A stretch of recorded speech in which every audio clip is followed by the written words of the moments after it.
चीन ईरान को हथियार नहीं देगा, ये लिखित में चीन की तरफ से, जिनपिंग की तरफ से अमेरिका को दे दिया गया है। आज की तारीख में ईरान स्ट्रेट ऑफ हॉर्मुज में बैठा हुआ है, ईरान की तरफ से ब्लॉकेड है। आप कथित तौर पर उसको ब्लॉक करने का यहां पर दावा कर रहे हो और अब आप ये एहसान जता रहे हो दुनिया के ऊपर, चीन के ऊपर कि हमने खोल दिया है। ट्रंप ने कहा कि आने वाले मिड टर्म पोल तक युद्ध खत्म हो जाएगा तो कच्चे तेल के दाम, महंगाई बहुत कम हो जाएगी। ईरान की मदद चीन कर रहा है, तो क्या सच में चीन और अमेरिका पर्दे के पीछे से हाथ मिला चुके हैं?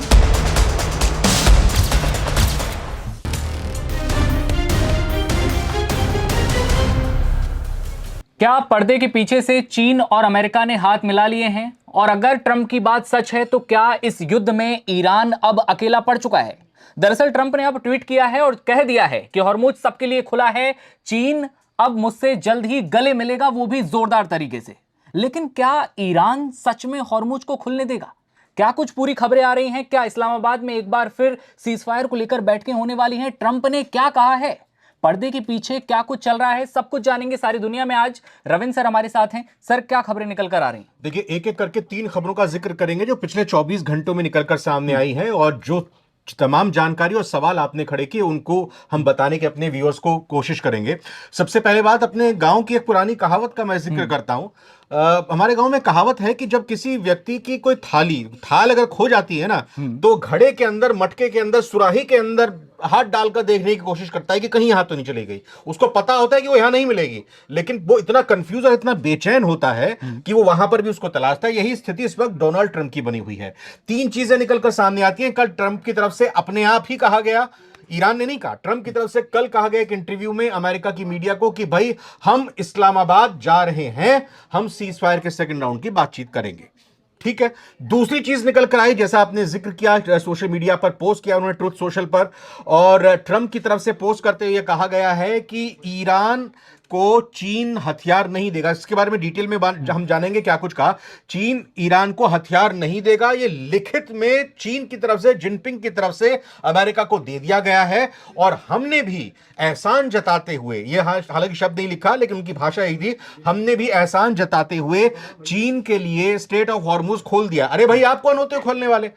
आप ये बताइए कि 28 तारीख से पहले से जो स्थिति थी, आज की तारीख में ईरान स्ट्रेट ऑफ हॉर्मुज में बैठा हुआ है, ईरान की तरफ से ब्लॉकेड है। आप कथित तौर पर उसको ब्लॉक करने का यहां पर दावा कर रहे हो और अब आप ये एहसान जता रहे हो दुनिया के ऊपर, चीन के ऊपर कि हमने खोल दिया है।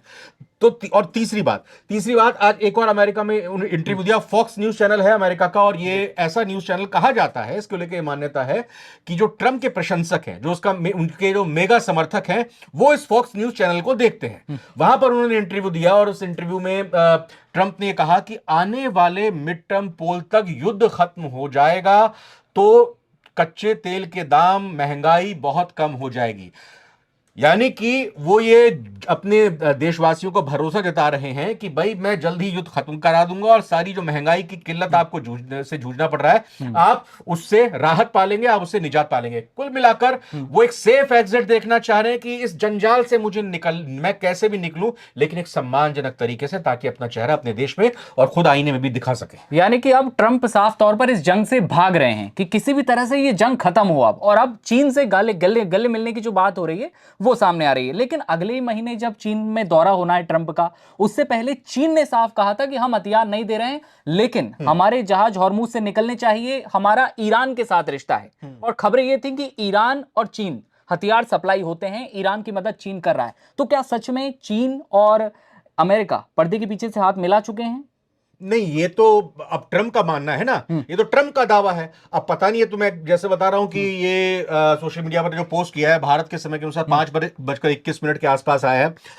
अमेरिका में उस वक्त सुबह 7:50 का टाइम होगा। तो ट्रंप की गुड मॉर्निंग जो है इस ट्वीट के साथ आज हो चुकी है। अब इसके बाद गुड आफ्टरनून भी होगी उनकी, गुड इवनिंग भी होगी, और फिर सोने से पहले गुड नाइट में भी उनका एक सोशल मीडिया पर पोस्ट आएगा। तो कितनी बार उनका बयान बदलेगा ये नहीं कहा जा सकता, और ये बिल्कुल भी नहीं हम कह सकते कि ट्रंप ने चीन के साथ हाथ मिलाकर ईरान को अकेले छोड़ दिया। ये ट्रंप ने गेंद चीन के पाले में डाली है, चीन ने लड़ाई लगाई है।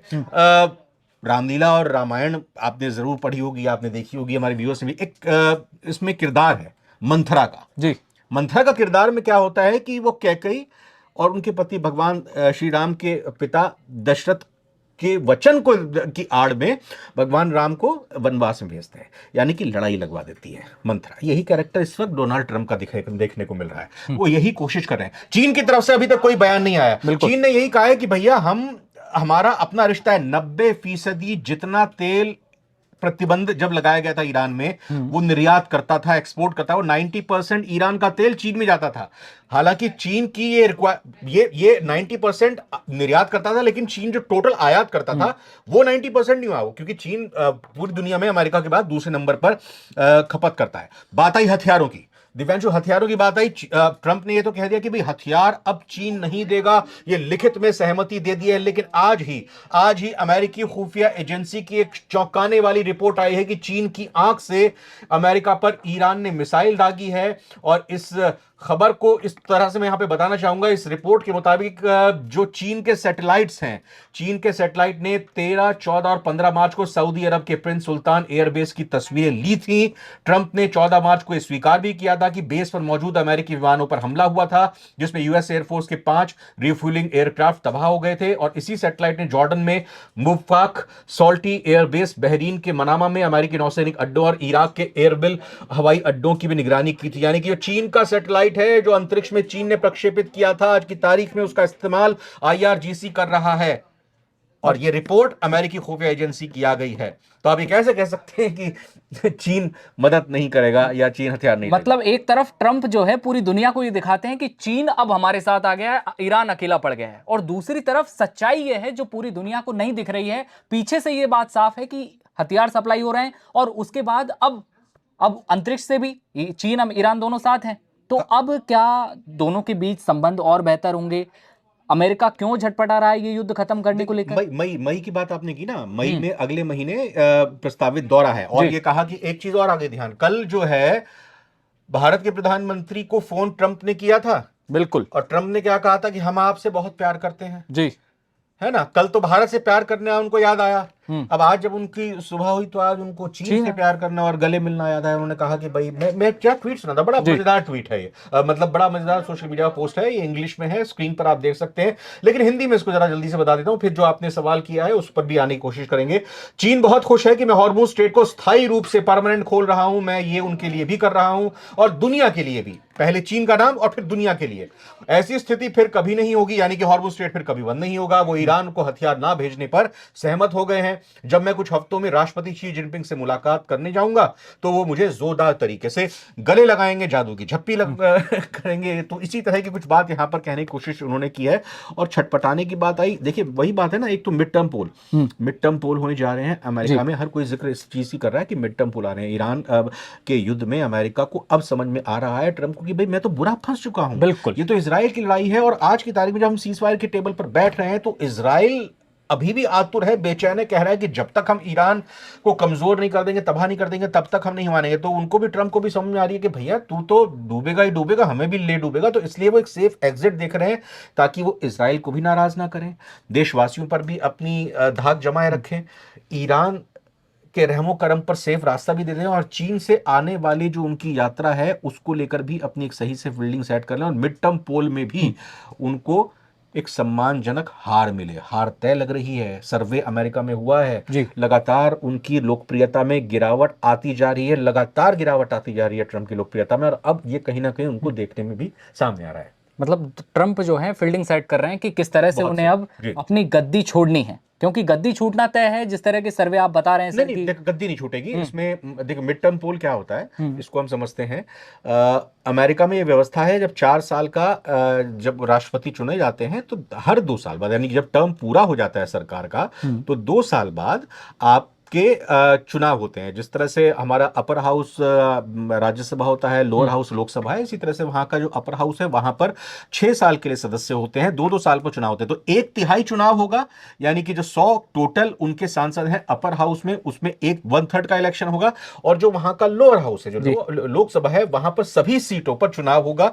ठीक है, नतीजे जो आएंगे, नतीजे ये तय करेंगे कि आपको किस तरह का मैंडेट मिलता है। अगर आप बहुमत खो देते हैं, अगर आप बहुमत खो देते हैं तो फिर आप कोई बड़ा फैसला नहीं ले पाएंगे, आपकी कोई सरकार बड़ा फैसला नहीं ले पाएगी। इसका मतलब यह होगा मध्यावधि चुनाव जो हमारे यहां पे होता है, वो सरकार गिरने के बाद मध्यावधि चुनाव होते हैं, और मध्यावधि चुनाव में फिर सरकार गिरती है, नए चुनाव होते हैं, फिर वो आप आ जाते हैं, नई सरकार आती है फिर उसी ताकत के साथ। लेकिन अगर मिड टर्म पोल में इनको हार मिलती है, ये पिछड़ जाते हैं, तो फिर ये कोई बड़े फैसले इनकी सरकार नहीं ले पाएगी। और इंपीचमेंट, इनको हटाने को लेकर भी विपक्ष अपना संसद में प्रस्ताव ला सकता है, यह भी व्यवस्था बन सकती है। लेकिन ईरान पर जब युद्ध हुआ था, ईरान पर जब इन्होंने हमला किया था, तब भी इन पर यही आरोप लगे थे कि इन्होंने अपनी संसद में कोई प्रस्ताव पेश नहीं किया था, और तब भी इन पर यही आरोप लगे कि इन्होंने संसद की बात नहीं मानी। तो ट्रंप तो शुरुआत से बात नहीं मानते आए। इसमें एक टेक्निकल चीज ये है दिव्यांशु कि अमेरिका की, देख कोई भी देश होता है उसकी अपनी अपनी व्यवस्था, संवैधानिक तौर पर उसकी व्यवस्था होती है।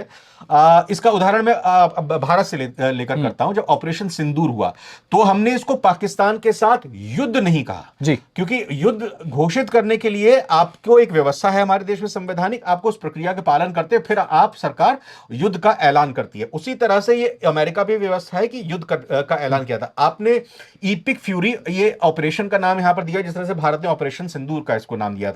तो अगर आपको ये वॉर का डिक्लेरेशन करना होता तो आप संसद में जाते। जब आपके सहयोगी उपराष्ट्रपति जेडी वांस भी इस युद्ध के लिए तैयार नहीं थे, तो आप वहां पर सहयोग कैसे वहां पर हासिल कर लेंगे? तो वो एक दूसरी बात हो जाती है। लेकिन कुल मिलाकर ट्रंप पतली गली एक देख रहे हैं जिससे वो आसानी से निकल जाए, और जो भी उनके ऊपर धूल मिट्टी गिरी है उनको झाड़ पहुंचकर उठ जाए। देखिए, मैं पिटा नहीं, मेरी कोई पिटाई नहीं हुई है। और एक ये सीजफायर को लेकर खबर आई कि ट्रंप वापस कह रहे हैं कि अब हम वापस इस्लामाबाद में मिल सकते हैं। 2 बार की वार्ता सीजफायर की इस्लामाबाद में फेल हो चुकी है। इसको लेकर क्या खबर है? इसको लेकर यही, जैसे मैंने बताया कि कल जो है एक इंटरव्यू में ट्रंप की तरफ से यह कहा गया कि हम इस्लामाबाद जा रहे हैं। दूसरी तरफ यहां आज डेवलपमेंट एक पाकिस्तान की तरफ से भी हो रही है। पाकिस्तान के प्रधानमंत्री शहबाज शरीफ 3 देशों का दौरा करने के लिए जा रहे हैं, उसको लेकर अलग अलग बातें आ रही हैं। तुर्की में वो जा रहे हैं, इसके अलावा सऊदी अरब में वो जा रहे हैं, और एक और देश में वो कतर में वो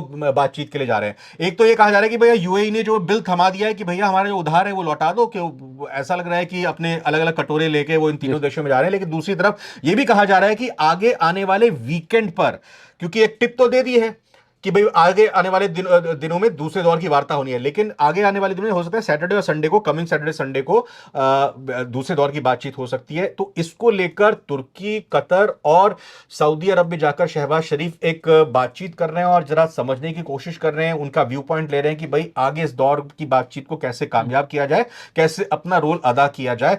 तो इस लिहाज से हम ये कह सकते हैं कि दूसरे दौर की बातचीत होगी। सीरियसनेस इसमें नजर आती है। और आज ही मसूद पेज़ेश्कियान जो कि राष्ट्रपति हैं ईरान के, उन्होंने भी ये कहा है कि भाई हम युद्ध नहीं चाहते हैं। उन्होंने भी एक बड़ा पॉइंट, वैलिड पॉइंट कहा है। लेकिन अभी तक उनकी तरफ से, यानी कि ईरान की तरफ से ये कोई बात नहीं आई है कि हाँ अगर अमेरिका हमको बुलाएगा तो हम आएंगे सीज फायर के लिए। अभी वक्त है 21 और 22, देखिए 8 तारीख से सीज फायर लागू हुआ है, 14-15 दिन, भाई 2 हफ्ते देखे तो 14 दिन बनते हैं, 15 दिन कहीं आ रहा है। तो 21 और 22 तारीख तक ये सीज फायर खत्म होना है, और आज की तारीख में 15 तारीख में बैठे हुए हैं। तो हो सकता है, उम्मीद करनी चाहिए कि सीज फायर को लेकर ये दूसरे राउंड की बातचीत हो और कुछ ना कुछ इसमें निकले। जी, उससे पहले ट्रंप ने ऐलान कर दिया कि भाई हम हॉर्मुज पूरी दुनिया के लिए खोल रहे हैं, लेकिन ईरान की तरफ से अभी कोई प्रतिक्रिया नहीं आई है। दूसरी तरफ ट्रंप चीन से हाथ मिलाने की बात करते हैं, गले मिलने की बात करते हैं, लेकिन चीन की ओर से भी ऐसा कोई रिएक्शन नहीं आया है। दावे होते रहे हैं कि चीन ईरान को हथियार सप्लाई करता रहा है, चीन ही ईरान की वो शक्ति है जिसके दम पर ये युद्ध लड़ा जा रहा है। लेकिन इस बीच ट्रंप ने जो चाल चली है, इससे उन्हें अमेरिका में फायदा होगा या ये ईरान के साथ जो युद्ध है वो टल जाएगा, ये तो देखने वाली बात होगी। चीन का रिएक्शन देखना होगा, इसमें चीन का क्या रिएक्शन आता है, चीन का कैसा रिएक्शन आता है, ये देखने वाली बात होगी। जो भी अपडेट आएंगे आप तक पहुंचाते रहेंगे। सारी दुनिया में आज बात चीन और ईरान को लेकर हुई। रविंद्र सर हमारे साथ थे। खबर पर आपकी क्या राय है ये बताइएगा, और देश दुनिया की हर खबर देखते रहने के लिए आप बने रहिए नवभारत टाइम्स के साथ। नमस्कार।